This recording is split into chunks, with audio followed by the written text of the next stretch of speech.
Thank you, Dr. Tanvi. She is a very wonderful comparer. I congratulate you, Tanvi. And this is, I think, whenever we do something, we always think about numbers.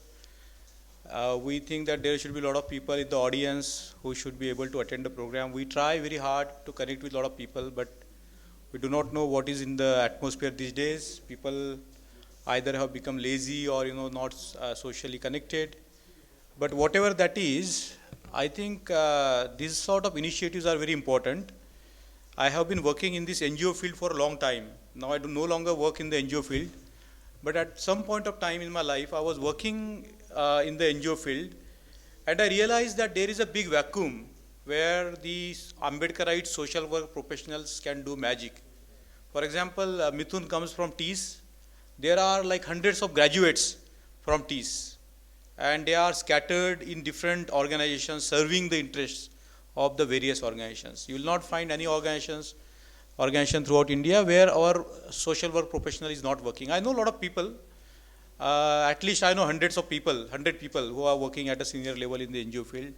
And the idea underlying this is that, this should be the beginning of creating a network of particularly social work professionals. Those who are working in the different domains like, what we call the NGO sector. Because there is a big vacuum on behalf of our work and our name, a lot of people take a lot of advantages. One of the underlying difficulties is this, that we are not organized as a social work professionals. I know the people of my age, now they are working at very higher levels in the NGO field. But they are also not connected. They are connected via WhatsApp groups. But we know what the limitations of the WhatsApp group. You only exchange the informations or, some kind of, knowledge exchange. But it doesn't really build into what we can say a sustained NGO or a network of organizations.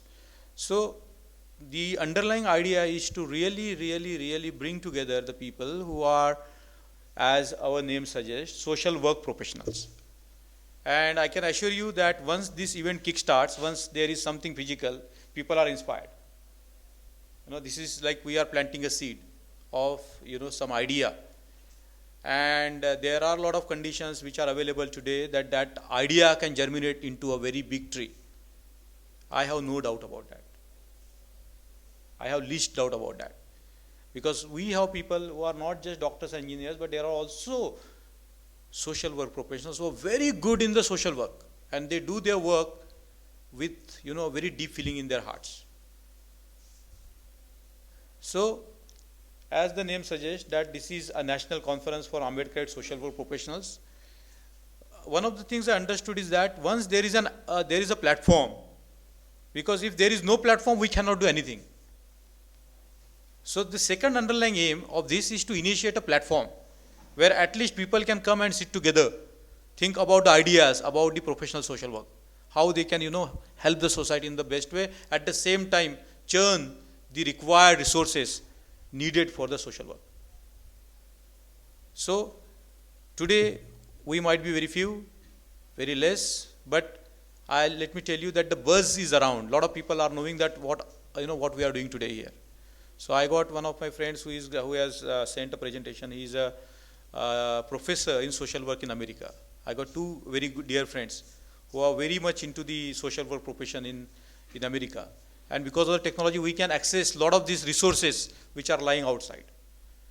So, sir, the point is how we can create this kind of platform where the professional social work, MSWs, from all over the places, like from TEAS, from Curve Institute, from Nagpur, from Delhi social work colleges, they can come together. And then, they build a solidarity among themselves, and then they, work in a way that will have a very deep impact in this domain. Because when we go for the general social work, we have to ask for the Vargani. Right? We have to ask for the Vargani. But if you do the professional social work, you can write a program. You can write a project. And when any funding organization sees that there are many organizations working together, they are very confident to give you funds. And these funds are not in lakhs of rupees. They are sometimes run into crores of rupees. And I can see that there is a big vacuum as far as our society is concerned. So the third purpose is to really avail these opportunities which are out there. Lot of money comes in our name. बहुत पैसा आता है, health के sector में आता है, आपके advocacy sector में आता है, आप you name it, women empowerment के इस पे आता है, बहुत सारा पैसा है, लेकिन काम हमारा होता है, लेकिन चलाने वाले दूसरे होते हैं। तो काम हमारा भी होगा, चलाने वाले भी हमारे लोग ही होंगे। ये बहुत बड़ा सेक्टर है जो सो कॉल्ड हमारी मतलब जो आइडियोलॉजिकली अपन ऑर्गेनाइजेशन है, they have a whole network of this sort of organizations, whole network of this sort of organizations. You can't imagine the kind of volunteer work they are doing. अभी जैसे आप imagine करो कि कहीं पे natural disaster होता है, कहीं फ्लड आता है या कोई अर्थक्वेक आता है, तो आप देखोगे कि सिख कम्युनिटी आगे बढ़ के मदद करती है।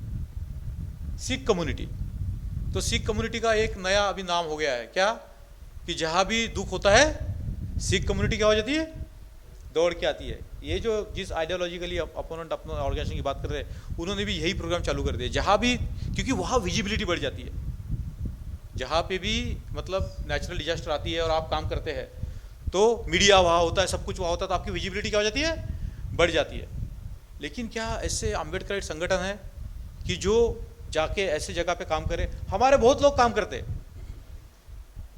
जब 2006 में बॉम्बे में फ्लड आया था तो हम थे वहाँ पे। जहाँ भी नेचुरल डिजास्टर होती है हम जाते हैं, मैनमेड डिजास्टर होती है हम जाते हैं, एट्रोसिटी होती है हम जाते हैं।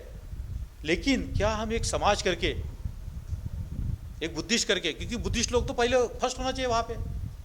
वर्ल्ड में सबसे बड़ी जो ऑर्गेनाइजेशन आज की डेट में जो मतलब रिलीफ और रिहेबिलिटेशन का काम करती है, सूची फाउंडेशन ताइवान की। कहीं भी वर्ल्ड में डिजास्टर हो वो वहाँ चली जाती है। वहाँ चले जाने के बाद जो है बड़ा नाम होता है। तो मुझे ऐसा लगता है थर्ड पर्पज ये भी है कि हमारे समाज में ऐसी इकाइयाँ बने कि जहाँ भी कहीं नेचुरल इवेंट हो, नेचुरल डिजास्टर हो या मैन मेड डिजास्टर हो, वहाँ हम लोगों ने पहुँचना चाहिए, एक कम्युनिटी करके पहुँचना चाहिए, पंचशील का झंडा लेके पहुँचना चाहिए, बाबा साहब की ये लेके पहुँचा। तो सोचिए कि क्या होगा। तो मुझे ऐसा लगता है कि ये जो 3 उद्देश्य है बहुत इंपॉर्टेंट है इसके ऊपर, कि पहला we have to mobilize the professional social workers, those who are actually doing the professional social work. Secondly, we have to have a platform where people can come together, sit together and discuss a kind of a neutral platform. जैसे table होता है, table का purpose ये होता है कि लोग आके वहाँ बात करें, उसका खुद का कोई आइडियोलॉजी नहीं होता है। It's like an enabling device कि आप आइए बात करिए। और तीसरा मुझे ऐसा लगता है कि हमारे समाज की जो विजिबिलिटी है, पर्टिकुलरली जो नेचुरल डिजास्टर होते हैं या मैन मेड डिजास्टर होते हैं, वहाँ पे हमारे लोग जो है वो सेवा करते हुए दिखना चाहिए। और वही मतलब बाबा साहब ने कहा है कि मानव सेवा जो है वो सबसे महत्वपूर्ण है। मतलब उन्होंने ये भी कहा है कि बुद्ध धर्माचा प्रचार आणि प्रसार करने खरी मानव सेवा है, लेकिन वहाँ तो मानव सेवा है ही ना। और दूसरी जगह देखेंगे तो बुद्ध के, हम बुद्ध को खुद देखेंगे तो बुद्ध जो है लोगों की क्या कर रहे हैं, सेवा कर रहे हैं। तो मेरे ख्याल से जो आने वाले समय का रास्ता है वो जाता है सेवा से। जितनी हम सेवा करेंगे उतना हम हम्बल होंगे, जितनी हम सेवा करेंगे उतना हम लोगों से प्यार करेंगे। बिना प्यार आप लोगों की सेवा नहीं कर सकते, बिना मैत्री आप लोगों की सेवा नहीं कर सकते। तो सेवा देना लोगों को, जहाँ भी कोई तकलीफ, कोई भी समाज तकलीफ में हो, वो मैनमेड डिजास्टर हो, नेचुरल डिजास्टर हो, वहाँ पे हमारा जाना जरूरी है। तो मुझे ऐसा लगता है कि ये जो 3 जो हमारे उद्देश्य है, ये उसकी शुरुआत है। कोई भी चीज़ की शुरुआत होती है छोटे तरीके से होती है, लेकिन चीज़ें जैसे ग्रेजुअली फैलती जाती है तो उसका स्वरूप जो है बदल जाता है। तो आप सभी को वेलकम करता हूँ मैं सर। मेरे धनंजय जी मेरे छोटे भाई है, इनको मैं काफ़ी दिन से जानता हूँ। एक बहुत ही डेडिकेटेड आदमी है ये समाज के लिए। और मतलब वो तो सरकारी नौकरी पार्ट टाइम करते हैं, फुल टाइम काम तो उनका समाज है, सामाजिक काम है। एक बहुत अवले दर्जे के मतलब वो ये है, बहुत लोग कम जानते हैं कि वो साइंटिस्ट है, बहुत कम लोगों को जानकारी है कि वो साइंटिस्ट है। मेरी तमन्ना थी कि मेरा भाई साइंटिस्ट बने, मेरी बहुत IIT में इनका ये था, एडमिशन था, लेकिन उस जमाने में ट्रेंड था, हम सब उसी में फंस गए। हमको बनना था कुछ और बन गए कुछ और। ट्रेंड था, बच्चा होशियार निकला तो डॉक्टर बनेगा, इंजीनियर बनेगा, वो बनने के बाद क्या बनेगा, तो सिविल सर्वेंट बनेगा, है ना। लेकिन जो है we are cut for a different clause, different things. तो एक बहुत ही मतलब अच्छे व्यक्तिमत्व है, एक साइंटिस्ट है वो। उनका मेरे ख्याल से पहला आइडेंटिटी साइंटिस्ट होना चाहिए। तो लेकिन आज वो सोशल साइंटिस्ट है और वो मतलब उनका बहुत नॉलेज है टेक्निकल फील्ड में। जैसे हमारे समाज को लोग चाहिए कि जो सोचे हर बाजू से। सिद्धार्थ भाऊ के बारे में कहना ही कुछ मतलब कम होगा मेरे को, क्योंकि सिद्धार्थ भाऊ जो है वो ऐसी कोई ऑर्गेनाइजेशन नहीं है वहाँ पे वो जाते नहीं है। एक ऐसा आदमी है कि जिसको कोई ऑर्गेनाइजेशन की दीवार ने बांध के नहीं रखा है, और ऐसे लोग चाहिए कि जो अलग अलग ऑर्गेनाइजेशन में जाए। उनके लिए भी मैं कह सकता था कि उनका भी पार्ट टाइम काम है करे गवर्नमेंट साहब, लेकिन वो खुद सोशल वर्क डिपार्टमेंट के डायरेक्टर है, तो उनको फुल टाइम वही काम है और पार्ट टाइम भी वही काम है। तो लेकिन एक बहुत ही मतलब ये है सिद्धार्थ भाऊ। बाकी तो मतलब अपने डॉक्टर साहब है ही, और महेंद्र साहब, ये जो अपन बोलते हैं कि एडवर्टाइज आती थी कितने 60 साल के जवान या 60 साल के, इनकी उम्र से पता ही नहीं चलता। ये मुझे बोले कि मुझे 15 साल हो गए रिटायरमेंट होके। क्या आप बोल सकते हैं इनको 15 साल हो गए? बीच में भाई साहब ने लॉ में पीएचडी कर ली, 2-3 एमबीए कर लिए, अभी कौन सी डिग्री कर लिए पूछना पड़ेगा। ये आदर्श है अपने लिए, ये हम सभी के लिए आदर्श है कि भैया किस प्रकार हमने निरंतर अपने जीवन में पढ़ना चाहिए। और वो जयपुर से आया है, तो एक बहुत ही अच्छा मतलब हमारा इधर काफ़ी अच्छे स्पीकर जो है लाइनअप हुए हैं आज। तो काफ़ी लोग आएंगे। ये रेसिडेंशियल है इसलिए लोग कम दिखते हैं, अगर ये सिटी में होता तो बहुत लोग आते।